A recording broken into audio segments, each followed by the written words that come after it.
दोस्तों नमस्कार, ये है मार्गदर्शन फॉर सिविल सर्विसेज। मैं अनुराग चौधरी। दोस्तों, विभिन्न प्रतियोगी परीक्षाओं के सामान्य ज्ञान और सामान्य अध्ययन के पर्यावरण और पारिस्थितिकी खंड के महत्वपूर्ण प्रश्नों के रिवीजन के अंतर्गत इस वीडियो में प्रस्तुत है वन और वन्य जीव से संबंधित महत्वपूर्ण प्रश्नों का भाग 2, जो आपके आगामी विभिन्न परीक्षाओं जैसे यूपीपीसीएस प्रारंभिक परीक्षा, आरओ यानी समीक्षाधिकारी, सहायक समीक्षाधिकारी, लोअर पीसीएस और अन्य राज्य लोक सेवा आयोगों जैसे उत्तराखंड, बिहार, राजस्थान, एमपी पीसीएस द्वारा आयोजित परीक्षाओं के साथ टेट पेट आदि के पर्यावरण पारिस्थितिकी खंड के लिए बहुत ही उपयोगी है। तो आइए शुरू करते हैं पर्यावरण और पारिस्थितिकी के अंतर्गत वन और वन्य जीव से संबंधित महत्वपूर्ण प्रश्नों का भाग 2। पहला प्रश्न है, आपको बताना है कि सही कथन इनमें से कौन है। तो यहाँ पर आप देखिए, संकटपूर्ण वन्य जीव पर्यावास। संकटपूर्ण वन्य जीव पर्यावास यानी क्रिटिकल वाइल्ड लाइफ हैबिटेट की परिभाषा वन अधिकार अधिनियम 2006 में समाविष्ट है। बिल्कुल सही है। और दूसरा कथन है, भारत में पहली बार बैगा जनजाति को पर्यावास यानी हैबिटेट अधिकार दिए गए हैं। तो ये दोनों ही कथन आपके सही हैं। याद रखिएगा, संकटपूर्ण वन्य जीव आवास यानी क्रिटिकल वाइल्ड लाइफ हैबिटेट की परिभाषा वन अधिकार अधिनियम 2006 में दी गई है और भारत में पहली बार बैगा जनजाति को हैबिटेट राइट्स यानी पर्यावास अधिकार दिए गए हैं। अगला प्रश्न है, अनुसूचित जनजाति और अन्य पारंपरिक वनवासी यानी वन अधिकारों की मान्यता अधिनियम 2006 के अनुसार बांस क्या है। तो उत्तर है, बांस एक गौड़ वनोपज है, यानी ये द्वितीयक वन उपज है। अगला प्रश्न है कि भारतीय वन संशोधन अधिनियम 2017 द्वारा वृक्ष श्रेणी से किसे बाहर कर दिया गया है। तो याद रखिएगा, भारतीय वन संशोधन अधिनियम 2017 के द्वारा बांस को वृक्ष की श्रेणी से बाहर कर दिया गया है। अगला प्रश्न है, महीने भर चलने वाले अभियान या त्यौहार हरी जीरोती के दौरान फलदार वृक्षों का रोपण करती हैं कौन सी जनजातियां। तो याद रखिएगा, गोंड और कोरकू जनजाति ये महीने भर चलने वाले त्यौहार हरी जीरोती के दौरान जो है ये फलदार वृक्षों का रोपण यानी फलदार वृक्ष लगाते हैं। अगला प्रश्न है, आयुर्वेद और सिद्धा दवाइयों को बनाने में, पूजा सामग्री में और पारंपरिक खिलौनों को बनाने में किया जाता है किसका प्रयोग। तो रेड सैंडर्स का प्रयोग किया जाता है आयुर्वेद और सिद्धा दवाइयाँ बनाने में, साथ ही पूजा सामग्री और पारंपरिक खिलौने बनाने में। अगला प्रश्न है, राष्ट्रीय वन नीति के मुख्य उद्देश्य क्या थे। तो इसमें आप जान लीजिए, सोशल फॉरेस्ट्री यानी सामाजिक वानिकी को प्रोत्साहन देना, देश की कुल भूमि का 1/3 वन आच्छादित करना, ये राष्ट्रीय वन नीति के प्रमुख उद्देश्य रहे हैं।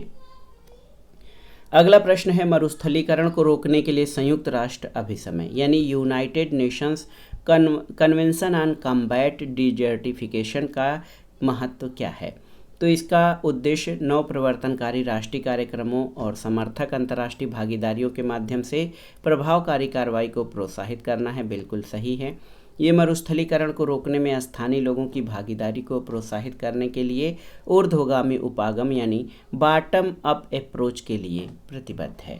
तो आप जान लीजिए, मरुस्थलीकरण को रोकने के लिए संयुक्त राष्ट्र अभिसमय के ये सभी महत्वपूर्ण उद्देश्य और महत्व हैं।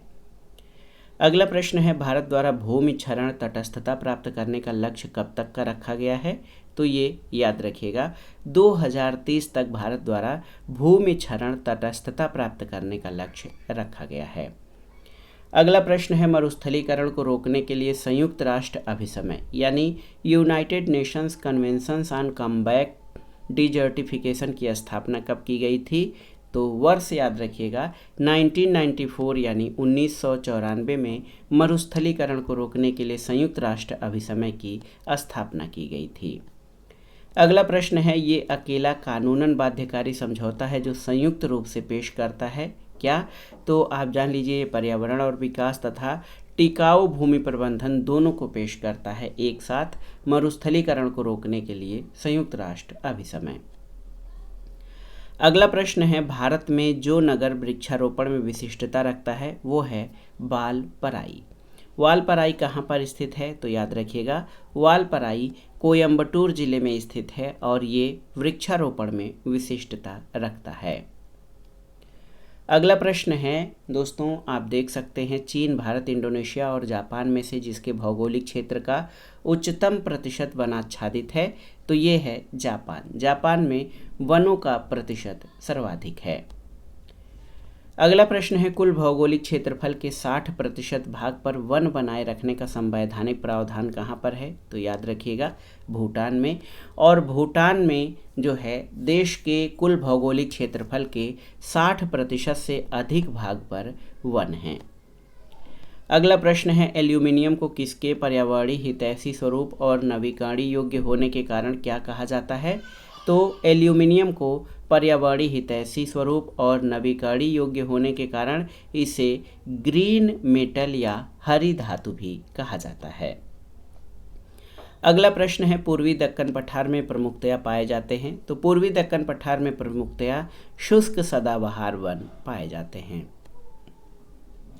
अगला प्रश्न है वाणिज्यिक दृष्टि से लाभप्रद वृक्षों की एक पादप यानी मोनोकल्चर कृषि की अनुपम प्राकृतिक छटा को नष्ट कर रही है। इमारती लकड़ी का विचार शून्य दोहन, ताड़ रोपण के लिए विशाल भूखंडों का निर्वनीकरण, मैंग्रोव का विनाश, आदिवासियों द्वारा लकड़ी की अवैध कटाई, अनाधिकार आखेट समस्या को अधिक ही जटिल बनाते हैं। अलवण जल कोटरिकाएँ त्वरित गति से सूख रही हैं क्योंकि निर्वनीकरण और मैंग्रोव का विनाश हो रहा है। इस उदाहरण में निर्देशित स्थान कौन सा है? तो ये है सुंदरवन। अगला प्रश्न है 2004 की सुनामी ने लोगों को ये महसूस करा दिया कि गरान या मैंग्रोव तटीय आपदाओं के विरुद्ध विश्वसनीय सुरक्षा बाड़े का कार्य कर सकते हैं। गरान सुरक्षा बाड़े के रूप में जिस प्रकार कार्य करते हैं वो क्या है? तो आप जान लीजिए गरान या मैंग्रोव के वृक्ष अपनी सघन जड़ों के कारण तूफान और ज्वार भाटे से नहीं उखड़ते हैं और ये तटीय आपदाओं के विरुद्ध सुरक्षा बाड़े का कार्य करते हैं। अगला प्रश्न कथन कारण से संबंधित है। कथन है उड़ीसा तट भारत में सर्वाधिक चक्रवात प्रवण क्षेत्र है। कारण है महानदी डेल्टा में भारी मात्रा में मैंग्रोव का निर्वनीकरण हुआ है। तो याद रखिएगा कथन और कारण दोनों सही हैं और कारण कथन की सही व्याख्या करता है। दोस्तों उड़ीसा तट भारत में सर्वाधिक चक्रवात प्रवण क्षेत्र है और महानदी डेल्टा क्षेत्र में भारी मात्रा में मैंग्रोव का निर्वनीकरण हुआ है। अगला प्रश्न है चक्रवात अवरोधक के रूप में कार्य करते हैं कौन? तो चक्रवात अवरोधक के रूप में मैंग्रोव वन कार्य करते हैं। उड़ीसा के केंद्रपाड़ा जिले में ब्राह्मणी, वैतरणी और महानदी के डेल्टा क्षेत्र में स्थित हैं। तो भीतरकनिका गरान, याद रखिएगा भीतरकनिका गरान ओडिशा के केंद्रपाड़ा जिले में ब्राह्मणी, वैतरणी और महानदी डेल्टा क्षेत्र में स्थित हैं। अगला प्रश्न है ये मैंग्रोव वनों के लिए प्रसिद्ध है। ये एक रामसर स्थल वर्ष 2002 में घोषित किया गया है। तो कौन? तो याद रखिएगा भीतरकनिका गरान ये मैंग्रोव वनों के लिए प्रसिद्ध है और 2002 में रामसर स्थल घोषित किया गया है।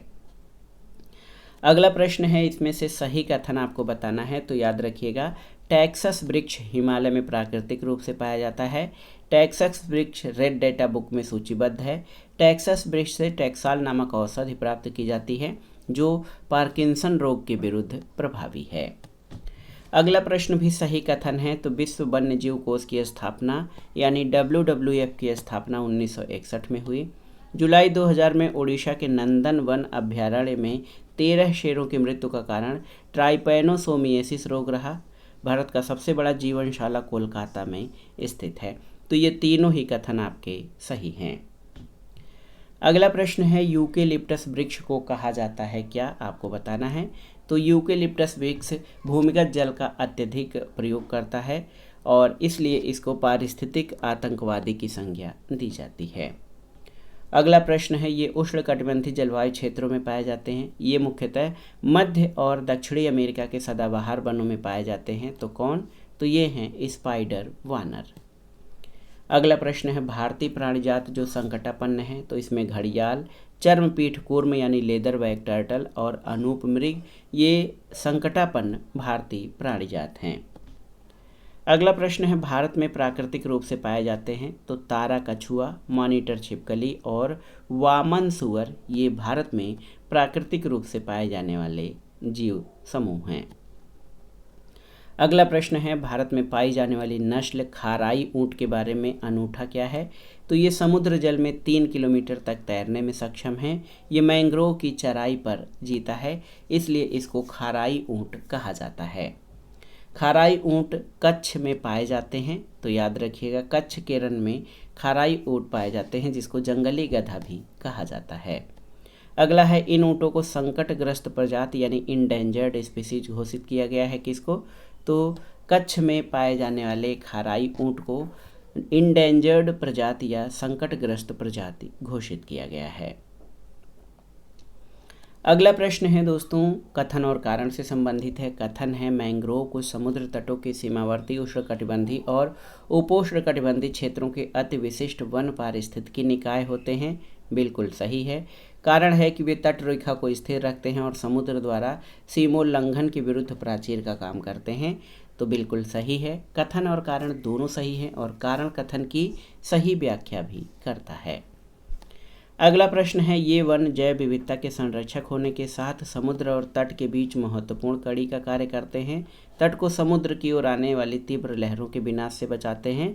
तो ये वन है मैंग्रोव वन, इनको गरान भी कहा जाता है। ये लवण सह वनस्पतियाँ होती हैं जो नमकीन पानी में भी अपना विकास करती हैं।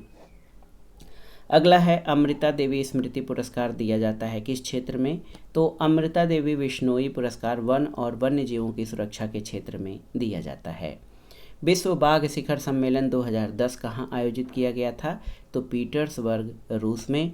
विश्व का प्रथम बाघ शिखर सम्मेलन सेंट पीटर्सबर्ग, रूस में आयोजित किया गया था 21 से 24 नवंबर 2010 के मध्य। अगला प्रश्न बहुत ही महत्वपूर्ण है। नेपाल और भारत में वन जीवन संरक्षण प्रयासों के रूप में सेव यानी एक नया संगठन SAVE स्थापित किया गया है।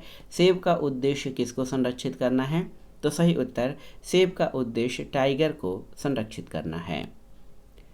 अगला प्रश्न है, टाइगर के खाल का प्रयोग आसन लगाने और सौंदर्यीकरण के लिए किया जाता है किसके द्वारा? तिब्बती बौद्धों द्वारा। और देखिए, यदि आप हिमालय से होकर यात्रा करते हैं तो आपको वहाँ जिन पादपों को प्राकृतिक रूप से उगते हुए दिखने की संभावना है, तो यहाँ पर बांज और बुरुंश वृक्ष जो है प्राकृतिक रूप से उगते हैं।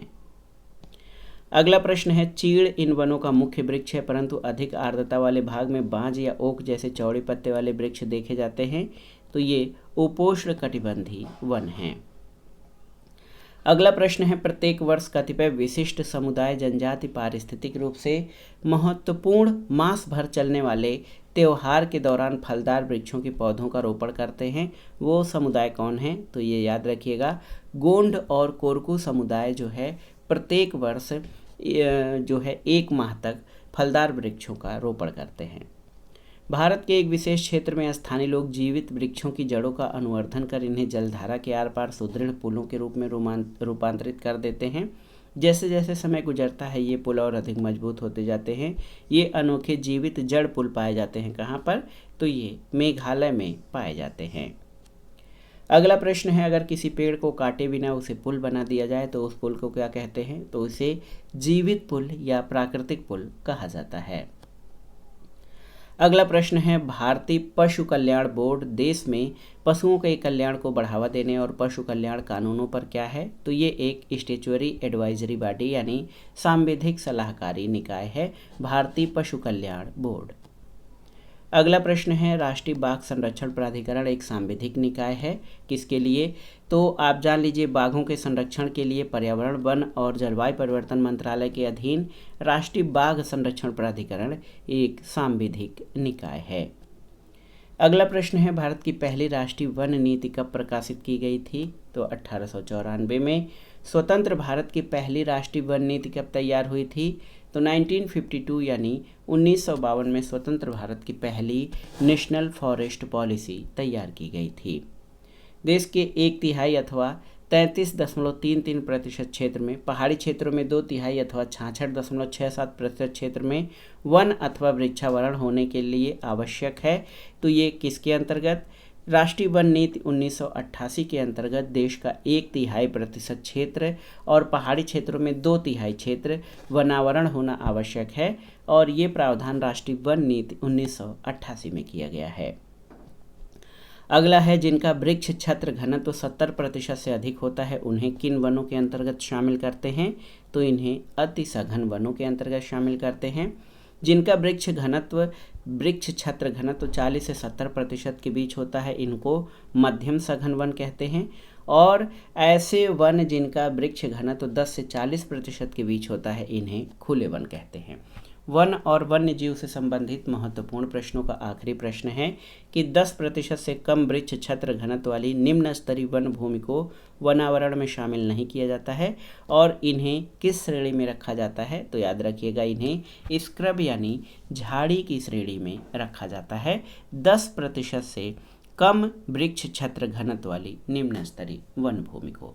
तो दोस्तों ये था आज का वीडियो। विभिन्न परीक्षाओं के लिए उपयोगी पर्यावरण और पारिस्थितिकी के अंतर्गत वन और वन्य जीव से संबंधित महत्वपूर्ण प्रश्नों का भाग 2 जो आपके आगामी परीक्षाओं के लिए बहुत ही उपयोगी है। आप इन प्रश्नों को अच्छे से तैयार कर लीजिएगा। वीडियो आपको कैसा लगा हमें कमेंट बॉक्स में ज़रूर बताइएगा। वीडियो को लाइक करें, शेयर करें और इस चैनल मार्गदर्शन फॉर सिविल सर्विसेज को सब्सक्राइब करें। वीडियो देखने के लिए धन्यवाद दोस्तों। नमस्कार।